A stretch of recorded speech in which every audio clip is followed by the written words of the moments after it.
ভাল্লুক এবং দুই বন্ধু। একদিন দুই বন্ধু জঙ্গলের ভিতর দিয়ে গল্প করতে করতে যাচ্ছিল। হঠাৎ তাদের সামনে এসে হাজির হল এক ভালুক। ভালুককে এগিয়ে আসতে দেখে তারা বেশ ভয় পেয়ে গেল। বিপদ বুঝে এক বন্ধু ভয় পেয়ে তাড়াতাড়ি কাছাকাছি একটা বট গাছের ওপর উঠে পড়ল। অপর বন্ধু গাছে উঠতে জানত না, এটা জেনেও বন্ধুর কথা না ভেবে তাকে বিপদে মুখে রেখে সে নিশ্চিন্তে নিজের আত্মরক্ষার ব্যবস্থা করে নিল।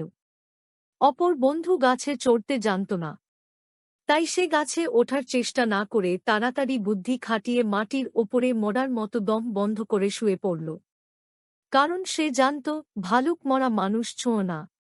ভালুক তার কাছে এসে তার নাক, কান, মুখ, চোখ আর বুক পরীক্ষা করে ভাবল লাটটা মরে গেছে। তাই সে পাশের বনে ঢুকে গেল। ভালুক বনের ভেতরে ঢুকে গেছে দেখে অন্য বন্ধুটি তখন গাছ থেকে নেমে এসে বন্ধুকে জিজ্ঞাসা করল, বন্ধু, ভালুক তাইমার কানে কানে কি বলে গেল?